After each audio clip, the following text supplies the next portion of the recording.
Thank you so much for joining this webinar. Now, I will request my co-facilitator from Community Health Community of Practice, Adelberg, to give the welcome. Dear colleagues, welcome to this third edition of our series of webinars on community health and COVID-19 pandemic. Today, the topic is community engagement for COVID-19 prevention and control, learning from previous epidemics and current country experiences. As you know, COVID-19 is challenging not only to our society, but also is taking a test on our health system. There is a need to think how better we can use the resources of the community. That's to say, having a people-involved care model for its prevention and control. At the level of community health, community of practice, we have been working on gathering evidences for a rapid review to highlight community engagement as a fundamental component in previous epidemics. It documents how communities have taken a central role in the epidemic response by involving local leaders and groups, the outcome of which can be observed at different levels of the epidemic management. Countries at diverse geographies are also trying to manage the pandemic by contextualizing and adapting as per their health system capacity. So it will be interesting to hear from speakers from India, Brazil, and Democratic Republic of Congo the ways they have mobilized community groups to work along with health providers and community health workers. Let me now introduce our speakers. First, Brain Gilmore is an assistant professor in the UCD Center for Interdisciplinary Research, Education and Innovation in Health System, and she conducted the rapid review with some community health practice collaborators. Her research focuses on using theory-driven evaluation methodology to understand and improve health systems, specifically at the community level in low and middle-income countries. Welcome, Brain. The second speaker, Nima Lane, is a co-founder of the Exclusion, a civil society working in India. For almost a decade, she has been providing her expertise on issues of women's health, child health, and nutrition. Welcome to Nima Lane. The third speaker, Maria Elena de Mendoza, a sociologist and a researcher at the National School of Public Health, Fiocruz. Her field of research is the analysis of social policies and programs focusing on primary health care. Welcome to Maria. And finally, I introduce Meda Moke from Democratic Republic of Congo, where he works as UNICEF National Communications Officer. Welcome, Meda. After the presentation, there will be bilingual Q&A session moderated by Anna Sarah, who also will lead the final remarks by our panelists. Looking forward to stimulating ideas and discussion. I now request Brent to present. Chers tous, bienvenue à cette troisième édition de notre série de webinaires sur la santé communautaire et la pandémie de COVID-19. Aujourd'hui, le thème porte sur l'engagement communautaire pour la prévention et le contrôle de la COVID-19, leçons tirées des dernières épidémies et expériences actuelles des pays. Comme vous le savez bien, la pandémie de COVID-19 constitue un défi, non seulement pour nos sociétés, mais aussi pour les systèmes de santé. Il est de ce fait nécessaire de réfléchir à la manière de mieux utiliser les multiples ressources que regorgent nos communautés, c'est-à-dire partir d'une approche de soins centrée sur les personnes, les familles et qui privilégie la collaboration pour la prévention et le contrôle des maladies. Au niveau de la communauté des pratiques santé communautaire, nous avons travaillé à rassembler les évidences par le biais d'une revue rapide afin de mettre en exergue l'engagement communautaire comme composante fondamentale dans la gestion des épidémies. Cette synthèse des évidences documente la manière dont les communautés ont joué un rôle central dans la réponse à l'épidémie en impliquant les multiples leaders et les groupes locaux. Les résultats produits par la prise en compte réelle de l'apport des communautés peuvent être observés à différents niveaux de la gestion d'une épidémie. Des expériences issues des divers contextes géographiques montrent que les pays tentent également de gérer la pandémie en la contextualisant et en l'adaptant en fonction des capacités de leur système de santé. Ce que nous suivrons des présentations de nos panélistes de l'Inde, du Brésil et de la République démocratique du Congo. Ils tenteront de nous expliquer comment les acteurs ou groupes communautaires ont été mobilisés pour travailler avec ou aux côtés des prestataires de soins et agents de santé communautaires. Permettez-moi maintenant de vous présenter nos panélistes. D'abord, Bryn Gilmore est professeur assistant à UCD Centre pour la recherche interdisciplinaire, l'éducation et l'innovation dans les systèmes de santé. Et elle a mené la revue des évidences avec quelques collaborateurs de la communauté des pratiques santé communautaire. Ces recherches portent sur l'utilisation d'une méthodologie d'évaluation basée sur la théorie pour comprendre et améliorer les systèmes de santé, en particulier au niveau communautaire dans les pays à faible et moyen revenu. Bienvenue, Bryn. En deuxième lieu, Nima Laner est cofondatrice de l'Exjust, une organisation de la société civile travaillant en Inde. Depuis près d'une décennie, elle apporte son expertise sur les questions de santé des femmes, de santé et de nutrition des enfants. Bienvenue à Nirma Laner. En troisième lieu, Maria Elena de Mendoza, sociologue et chercheuse à l'École nationale de santé publique Fiocruz. Son domaine de recherche est l'analyse des politiques sociales et des programmes d'intervention avec un accent sur les soins de santé primaire. Bienvenue Maria.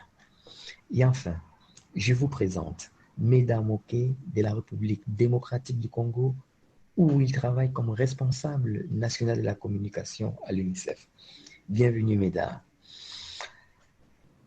À la suite, il y aura une session bilingue des questions-réponses modérée par Anna Sarah, qui en même temps dirigera les remarques finales par nos panélistes. Nous nous réjouissons à l'idée d'avoir une session riche en idées et en discussions. Et je voudrais, ici pour terminer, ouvrir la session dans des présentations en invitant Bryn. Hello, good afternoon. Today I will be presenting findings from a rapid evidence review on community engagement for COVID-19 infection prevention and control. This review is a collaboration by members of the Community Health Community Practice Group of the Collectivity. My name is Bryn Gilmore from University College Dublin in Ireland, and I'll be presenting on behalf of the 8 team members for this review.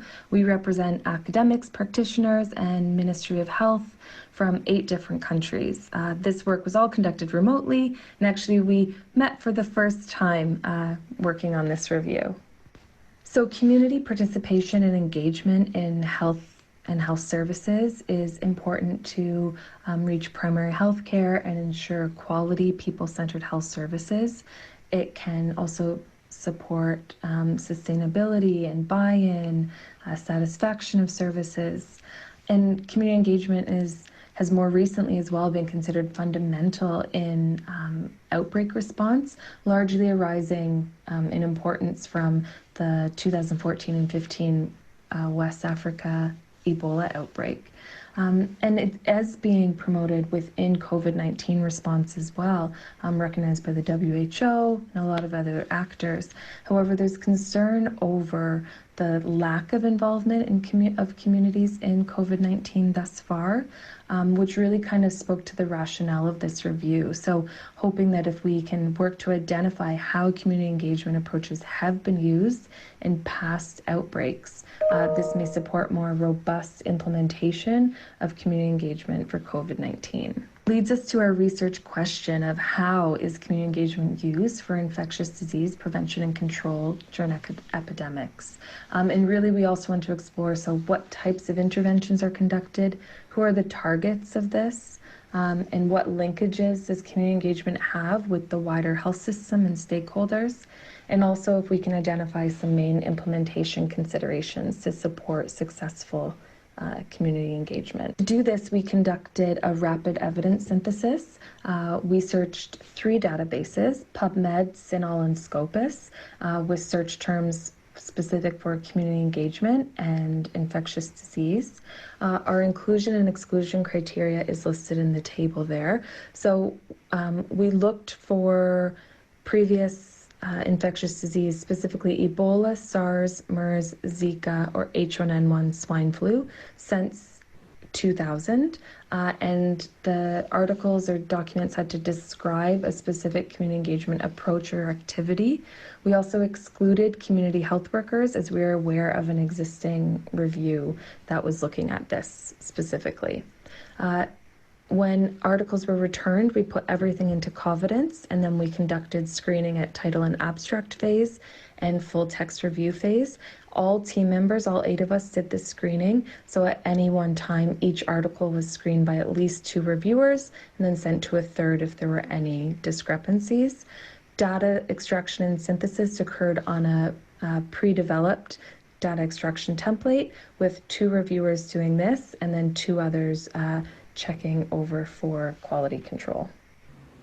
So you can see from our results here, we had just over 1,100 articles returned between the database searching and the snowballing. Snowballing was done by emailing our contacts, looking at relevant websites, and looking at the included articles references. And after we conducted the screening, 32 articles were included, but these actually describe 37 engagement initiatives, as 1 article detailed 3 and 1 detailed 4. In addition, there were 11 guidance documents that were identified in our searching. They were excluded as they did not detail a specific community engagement initiative. However, they were reserved to help support broad implementation considerations. So if we look at the article characteristics, we can see that the majority were published on or after 2015, and the majority were for Ebola, specifically the West Africa outbreak in 2014 to 2015. High-income countries had community engagement relevant to H1N1 or Zika. So we can see for Zika, we have the United States, including Puerto Rico, Uruguay, and Singapore, had articles. H1N1, Canada, and Australia. And then for Ebola, 2 from Guinea, 11 Sierra Leone, 7 from Liberia, 1 each from Nigeria and Ghana for the 2014-2015 outbreak. And then the more recent outbreak in DRC, 1 article from DRC and then 2 from Uganda.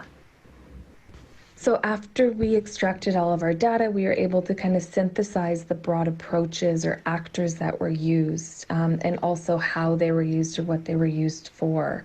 So 6 kind of broad approaches were identified, and these were leaders, whether they're religious, traditional, or governance, which was actually the most prominent featured actor, community and faith-based organizations, community groups or committees, health facility management committees or community health committees, key stakeholders, so youth, Ebola survivors, women representatives, or individuals more broadly, so no further classification. And then they worked for 6 kind of intervention types, or this was design and planning, community entry and trust building, social behavior change communication, and risk communication. Those 2 were the most prominent. Surveillance and contact tracing, and logistics, provision of support services, and administration. Now, most of the articles had a combination of many of these. So you might have a leader with a community group or a health facility management committee that did things like community entry, social behavior change, and logistics of provision. So very few articles only detailed 1 approach for 1 response or intervention type. So given the time, we're just mostly presenting a a quick version of the results, and this figure just summarizes everything. So we have our who, and those are the key actors or approaches we identified before. And the ones in bold were the ones that were most prominent for that specific what. So that intervention, whether it was design and planning, trust building, behavior change. And then the length of those bars equals how many times they were found, so the frequency of which they're used. So as we can see, behavior change, risk communication, and surveillance monitoring were the most frequent, and community groups were most frequent for behavior change, and leaders for risk communication, and so on. And then the how just goes into a little bit more detail on what things were done within that. So, interpersonal communication or survivor stories for behavior change, for administration and logistics, so supporting the health facility by screening, building infrastructure, record keeping, things like that. We also identified some facilitators and barriers to these, and they're summarized here. So things like multi-sectoral engagement and action, clear roles and responsibilities for stakeholders. Those are some strong facilitators. And then barriers, things like lack of contextual understanding, which is also linked with, engagement of inappropriate actors, lack of trust from the implementers or the government, inconsistent messaging, things like that. So some key issues that we noted from our results were that most community engagement from high-income contexts was used for design and planning, with really only consultative engagement. So really no examples from high-income countries had community engagement actors supporting implementation specifically. There were few documents that reported any equity considerations, whether that's targets of engagement, so most of the targets were community-wide, or makeup of the community actors, except for when the community actors are key stakeholders. These were often, youth representatives or women representatives, so there was some equity considerations within that. There was also little documented on training or supervision of CE approaches, and there was little to no mention of PPE for engagement actors. Now, considering the outbreaks and the responses, this, not every outbreak requires PPE. However, if turning to this review specifically for guidance on PPE is not possible, as there was none found. So some interventions were strongly linked to the existing health facility services, mostly contact tracing and surveillance, but many of the other documents had very little detailed on how these, on how the community engagement was linked to the wider health system or other actors. There was only about 3 examples that detailed how they worked with community health workers and things like that. So as I said previously, there were 11 documents that were identified that provided overarching guidance, and this together with our findings on the barriers and facilitators from our 37 initiatives kind of supported this broad implementation guidance. So there's some key things here. So starting early, conducting contextual assessments, engage local leadership early, collaborate with communities on issue identification and co-design, use existing structures if appropriate and possible, the importance of multi-sectoral action and multi-level engagement. Two-way communication was very important, and it needs to be clear and frequent, transparent, honest, positive focus, respectful, tailored, and piloted. And this is really important with COVID as we're learning more and more about it every day. So making sure that that is very clear to people, and when something changes, that it's explained and people understand why information is changing. It really is important to maintain trust. We also need to incorporate feedback systems, again, support trust building, and just be aware that there is no one-size-fits-all for community engagement. So in summary, community engagement may help support more equity-focused COVID-19 public health response, and it may be especially important in more complex situations. It could also have a role in health systems resilience or building a stronger health system after the more acute phase of COVID-19. But what we need is community engagement initiatives to be more documented and shared to support learning on this important strategy. And we hope that these findings within can help support countries and programs to see how community engagement can be used, and then people can identify approaches that will work best for their context and support their needs. So thank you very much.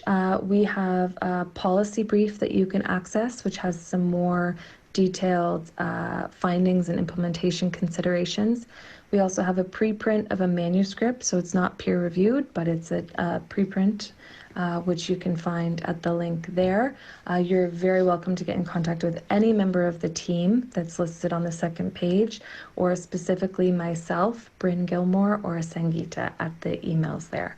So thank you very much. Welcome to all. I am Nirmala from India and the co-founder of a voluntary organization called Ekjut, meaning togetherness in many Indian languages. Today I will be giving a snapshot of our engagement with the community before and after the lockdown due to the pandemic in terms of prevention, relief work that we were involved in, and how resilience could be built in the community.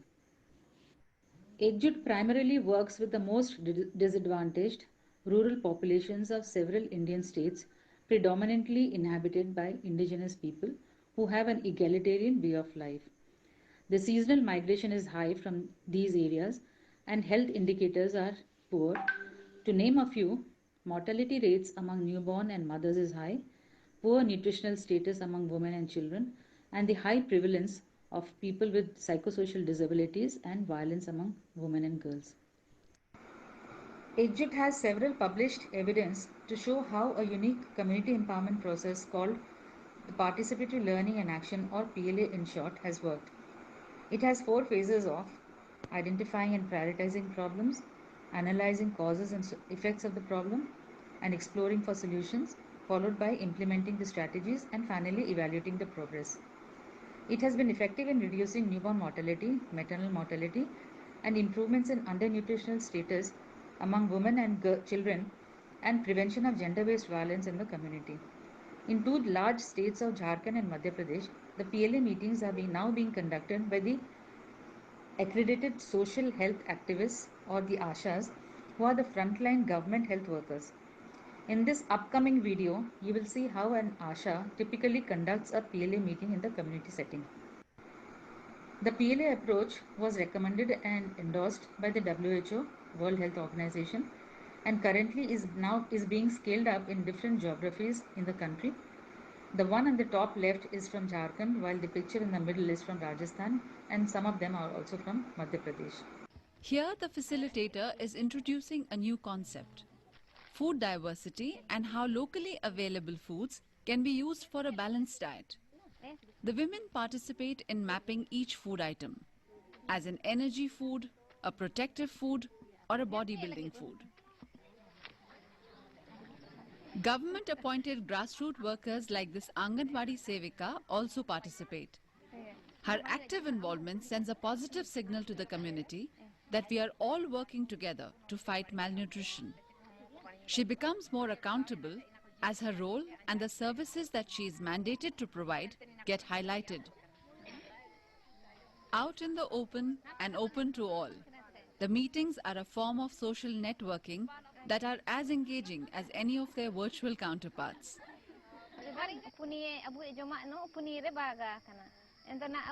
The meetings create quite a buzz. They're all about small steps and small things that are doable, such as including 1 or 2 items from each food group in the daily diet, adding oil to the khichdi for energy, increasing the number of feeds, increasing the food. At the time when Corona was starting to have its impact, PLA was also happening in different groups in the community. The participatory women's groups in Jharkhand was being conducted by close to 38,000 Ashas in a population of around 35 million. While in Madhya Pradesh, close to 7,500 of them were engaged in a population of 6.5 million. In a RCT with adolescent groups, youth facilitators were conducting meetings in groups to see if there could be an increase in dietary diversity and enrollment of girls in school, and if mental health issues among the adolescents could be also prevented. And we were at the end of the endline survey when this lockdown was announced. Similarly, support group meetings designed in the form of PLA were also happening with persons with psychosocial disabilities and their families. In addition, EGIP was running daycare centers in rural tribal areas for more than 1,000 children below the age of 3 years, and monthly meetings with their parents were also happening. With the lockdown, there were barricades coming up in many villages, and entry to many of them was restricted. For the first week or so, we were all paralyzed, not knowing what could be done or what should be done.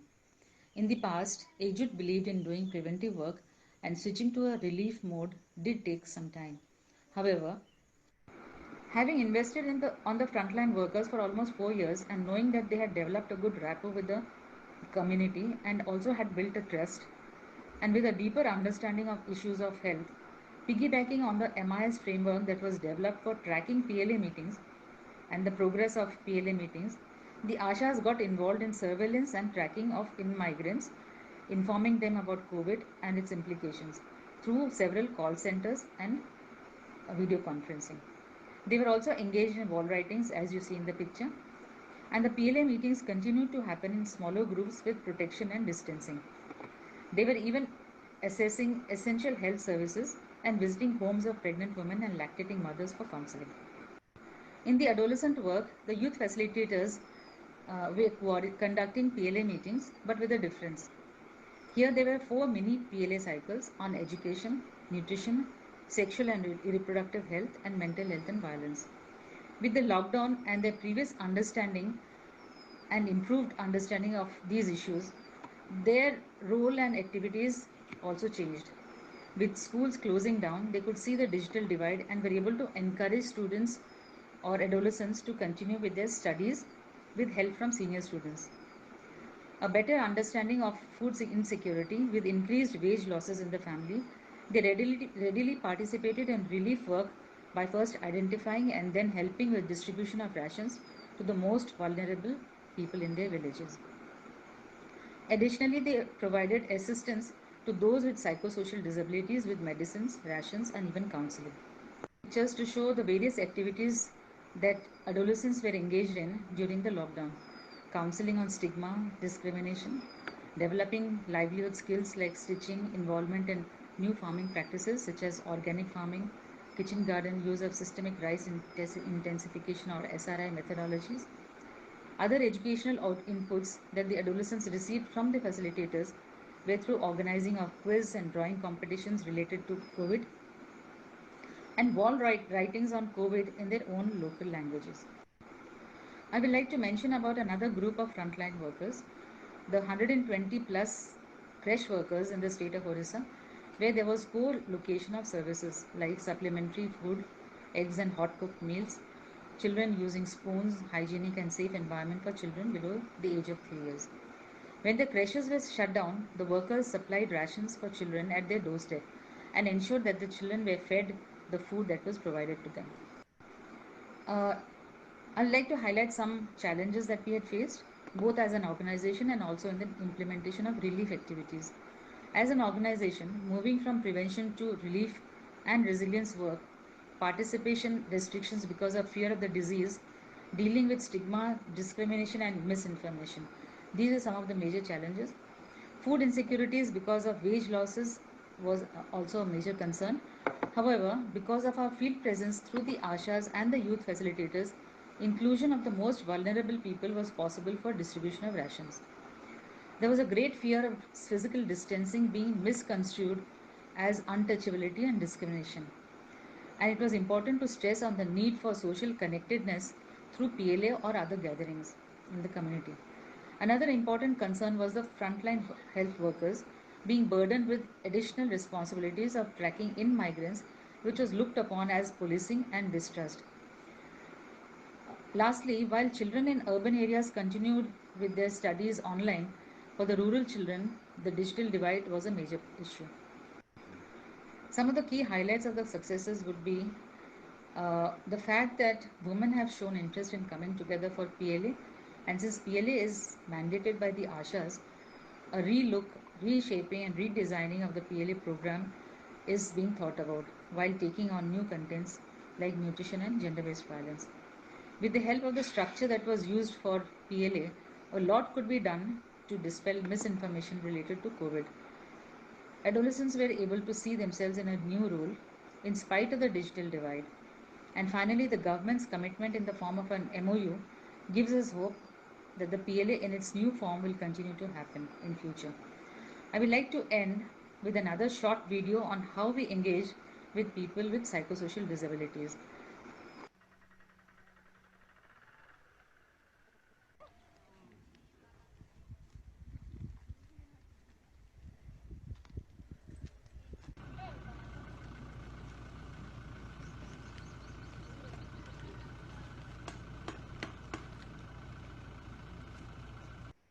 Here you can see the persons with disabilities and their caregivers coming together to discuss about new problems they have faced in the last 1 month, about side effects of the medicines, and a counseling session followed by a month's ration for the entire family. We realized that this would further elevate their positions within the family and they would get the care and attention they deserved. This was in brief about our efforts towards prevention, relief, and resilience. Thank you very much.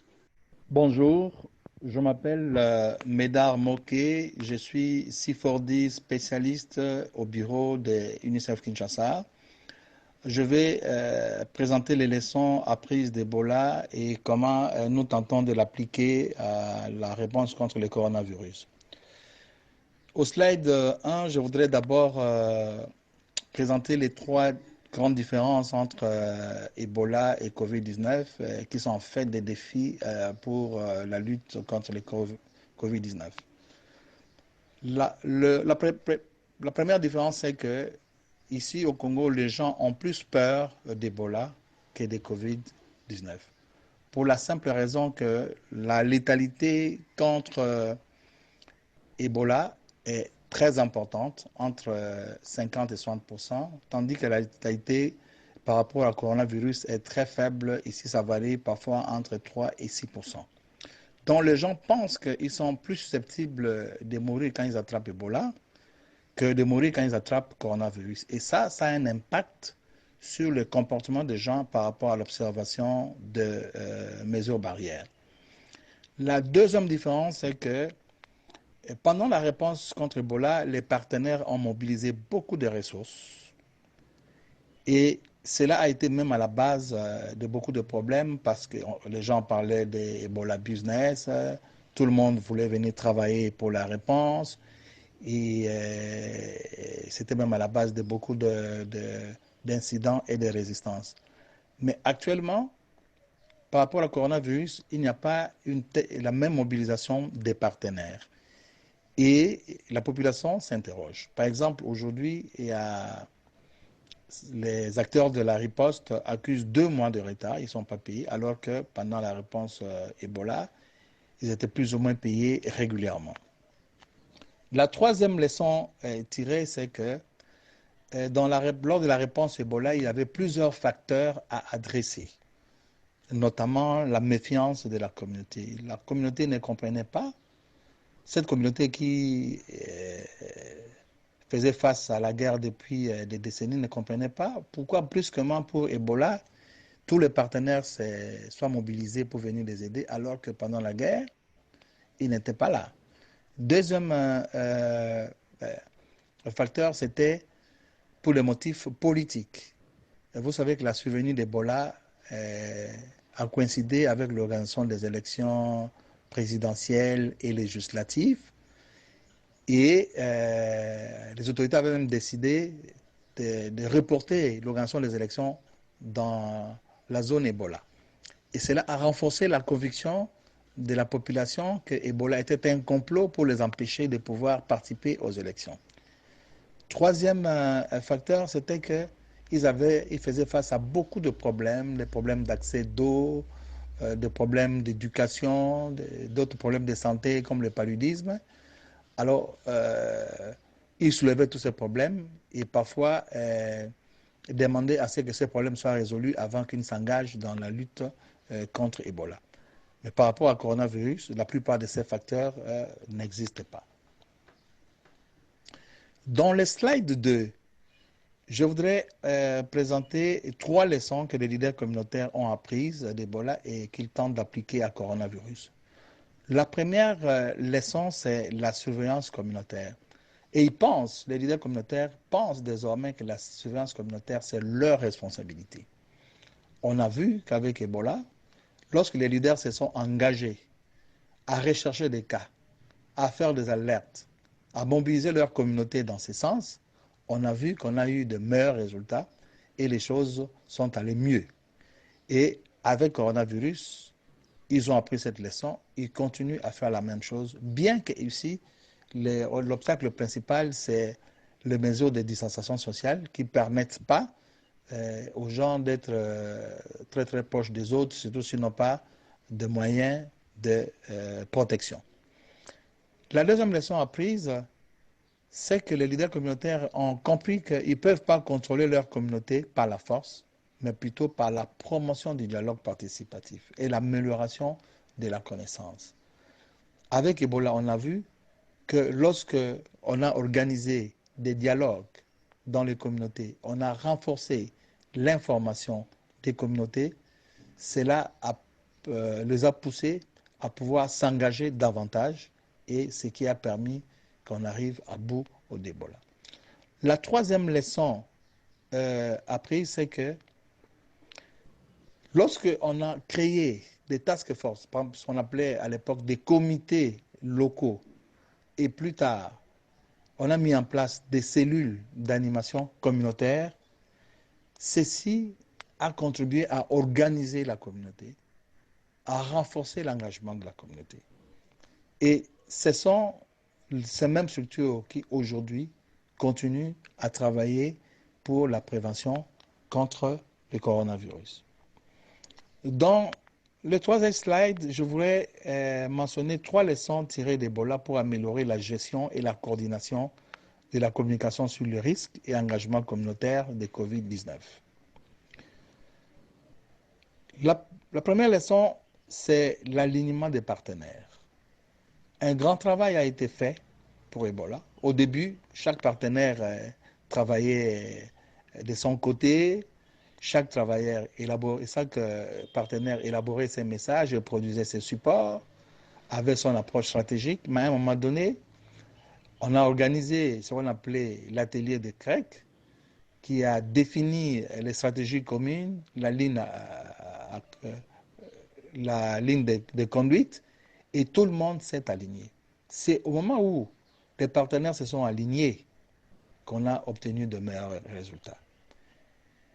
Et ce qui est en train d'être fait aujourd'hui aussi avec le coronavirus, il y a une coordination qui a été mise en place sous le leadership du gouvernement, et la coordination essaie de travailler avec tous les partenaires pour avoir une stratégie unique, et cela permet aussi de faire des économies de ressources pour éviter des doublements, des doublons. Bon, ça n'a pas encore réussi très très bien, mais on est en train de faire des efforts pour évoluer vers ça. La deuxième leçon, c'est que le système de santé existant a été au cœur de la réponse par rapport à Ebola. Au début d'Ebola, des équipes sont venues de partout dans le monde, de Kinshasa, d'ailleurs, pour travailler en lieu et place des communautés. On a eu pas mal de problèmes. Finalement, on s'est arrêté, on a dit, désormais, la réponse doit s'appuyer sur les systèmes. C'était lors du 3e plan, je crois, des réponses. Doit s'appuyer sur les systèmes de santé. Et on a vu les résultats. Dans la lutte contre le coronavirus aussi, cette réponse s'appuie sur les systèmes de santé. Les divisions provinciales de santé, les équipes des zones de santé, ce qu'on appelle les districts de santé ailleurs, les équipes des centres de santé, les agents de santé communautaires, les cellules d'animation communautaire, c'est tout ce qui a été en place dans le cadre du système de santé qui est en train de gérer la réponse contre le coronavirus. La troisième leçon, c'est que lors de la réponse contre Ebola, comme j'avais dit tout à l'heure, on a trop monétisé les activités.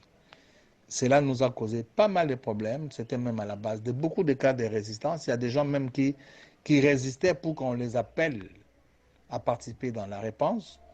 Et on a tiré la leçon. Aujourd'hui, on a évité de trop monétiser, tout simplement la réponse et on s'appuie sur l'engagement libre des acteurs et des communautés. Bien sûr, il y a quand même une petite prime, pas très importante, qu'on donne aux acteurs qui travaillent directement dans la riposte, mais l'accent n'est plus mis sur l'argent. Dans le quatrième slide, je vais relever trois leçons pour stimuler l'engagement communautaire dans la situation d'urgence. La première leçon, c'est que la mise en place d'un système de feedback communautaire lors d'Ebola a permis de pouvoir réorienter les stratégies de la communication, engagement communautaire, et a permis aussi de pouvoir expliquer aux communautés ce que nous étions en train de faire dans le cadre de la réponse. Et cela a contribué à réduire les incidents et à améliorer l'acceptation de la réponse par les communautés. Le même effort est en train d'être fait maintenant, bien que ce n'est pas encore ça. On est en train de tenter de mettre en place aussi un système de feedback communautaire parce que nous pensons que c'est un système qui pourra aider vraiment à bien comprendre les préoccupations de la communauté, à bien réorienter nos stratégies et puis à bien expliquer aux communautés pourquoi nous sommes en train de faire la réponse et cela pourra aussi les aider à mieux engager. La deuxième leçon, c'est que lors de la réponse Ebola, nous avions identifié et recruté les influenceurs locaux. Ils ont joué un rôle clé dans la résolution des résistances, dans la gestion des incidents, dans l'engagement des communautés. La même expérience est tentée. On est tenté de faire la même expérience maintenant, bien que, à cause des mesures de distanciation sociale, les leaders communautaires ne peuvent pas trop s'approcher des communautés sans moyens de protection et des efforts sont en train d'être faits pour les équiper avec des moyens de protection, notamment les masques et les gels désinfectants. La troisième leçon apprise pour stimuler l'engagement communautaire, c'est que lorsque vous habilitez et renforcez les capacités des communautés à se prendre en charge, cela va renforcer leur prise de conscience et va susciter leur engagement dans la lutte. On l'a fait avec Ebola. D'abord, comme je vous ai dit, en mettant en place des comités locaux, puis en mettant en place des cellules d'animation communautaire. Les cellules d'animation communautaire sont des structures de base au niveau de chaque village, de chaque quartier, qui a pour rôle de coordonner les actions de développement du village et des quartiers. Et on a mis en place avec Ebola, et ces mêmes structures sont aujourd'hui en train d'aider dans le cadre de la lutte contre le coronavirus. Voilà brièvement présenté l'expérience de la RDC, les leçons qu'on a tirées de la réponse Ebola et qui sont en train d'aider par rapport à la réponse contre le coronavirus. Je vous remercie.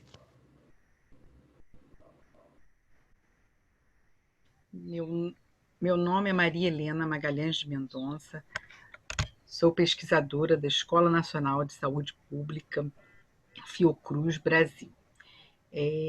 Trazemos aqui algumas reflexões sobre engajamento comunitário no enfrentamento da Covid-19 no Brasil. Essa imagem que temos na capa é uma cena de muitos túmulos humildes abertos em série em área pobre da capital do estado do Amazonas, a cidade de Manaus, que foi o primeiro epicentro dessa epidemia no Brasil. Esse evento marca o desencanto com a tragédia nacional, descrita em dados da pandemia para a população geral e alguns grupos populacionais vulneráveis, como indígenas e quilombolas. Esses grupos minoritários, que têm protagonizado suas lutas por direitos, contam com políticas nacionais de proteção específica, quase sempre não implementadas completamente, mas que, por sua visibilidade internacional, chamam a atenção do abandono que viviam nesse momento da pandemia, assim como as populações periféricas das grandes cidades que se anteciparam também na denúncia da inviabilidade de enfrentarem a pandemia. No próximo slide, mostramos os dados para o Brasil. Em 22 de junho, nós tínhamos já 1.111.000 casos acumulados da doença e 51.405 mortes, né? E se renovando a cada dia. No Brasil, há cerca de 11 milhões e 400 mil pessoas vivendo em favelas nas grandes centros urbanos. Populações que sofrem de problemas muito semelhantes, como a precária infraestrutura urbana, falta de acesso à água, saneamento, transporte público, moradia. Estão sujeitos à insegurança constante, riscos de violação e despejos forçados, repressão policial e vivem num adensamento populacional excessivo e são, na maioria, negros. Tem ainda quase 900 mil indígenas, né, de diversas etnias falando diferentes línguas, sendo que 48% deles estão na região norte, muitos em áreas isoladas, mas que acessam a vida urbana ou ribeirinha para provisões diversas. A população negra e trabalhadora rural que vive em terras quilombolas sofrem com a lentidão do cadastro das famílias e a baixa implementação da regulamentação das suas terras. No próximo slide, nós trazemos alguns dados tanto da população indígena quanto da população quilombola afetadas por essa pandemia. Esses dados, no caso da população indígena, têm um contraste entre os dados oferecidos pelo Ministério da Saúde e os dados oferecidos pelas articulações, pelos movimentos populares, né, de apoio a essa população. A pandemia afetou a cada um desses grupos e outros vulnerabilizados, população em situação de rua, pessoas com necessidades especiais, de forma muito distinta, despertando a solidariedade de seus interlocutores nas comunidades, aldeias e quilombos, ou seja, nos territórios, e em antecipação à própria ação do Estado, que insiste em responder com medidas de austeridade. A esperança pode ser vista nos movimentos sociais de várias raízes e matizes, baseados em cooperação social e solidariedade em seus territórios, conforme os seus lemas: não se expor por si e por todos, nós por nós, nenhum serviço a menos. Esse fato contrasta com a sensibilidade de alguns governadores e prefeitos, em especial da sociedade civil, quanto aos efeitos imediatos da crise e seus desdobramentos futuros. A ausência de uma ação estatal federal coordenada, voltada para um plano emergencial de assistência, integrando o conjunto da população e para a recuperação da sociedade e economia no período pós-pandemia, é o contexto em que se encontra esse momento no Brasil. Consequentemente, a descoordenação da situação de emergência tem por efeito mais violações de direitos e ampliação das desigualdades. Diante dessa situação, temos pensado algumas estratégias e alguns eixos especiais de ação para atuação durante o período da pandemia. Como estratégias, nós temos buscado debater com gestores, profissionais de saúde, lideranças comunitárias e pesquisadores as diretrizes do enfrentamento, que se resumem a reunir alternativas de organização da atenção primária à saúde no âmbito municipal e local e da organização comunitária, que potencializem a análise das interfaces Estado e sociedade e coloquem a atenção primária em seu lugar estratégico e dialógico para novas formas de organização do cuidado.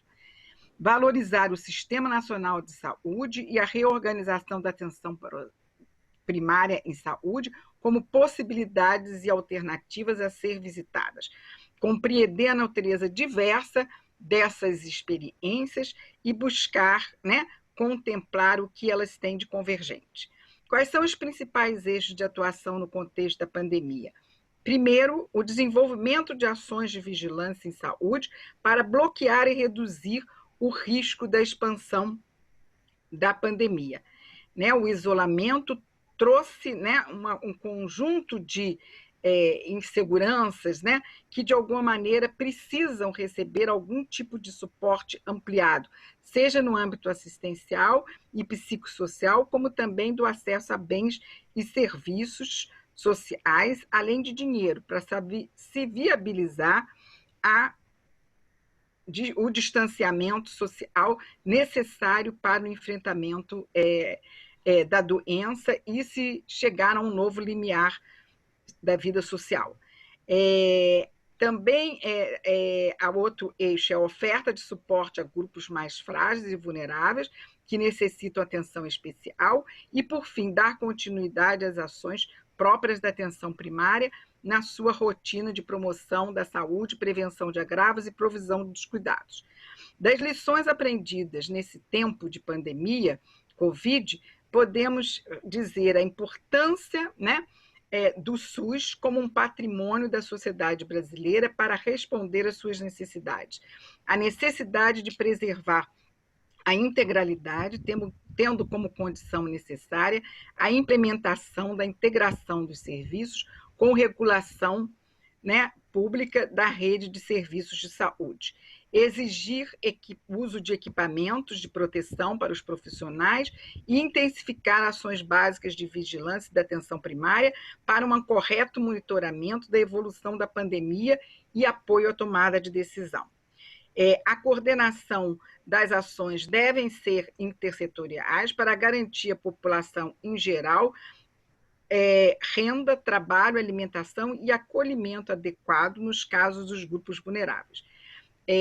Também a incorporação de inovações tecnológicas imprescindível à qualidade da atenção que se vai oferecer, seja por teleatendimento, comunicação social e popular, universalização da conectividade e uso de aplicativos diversos.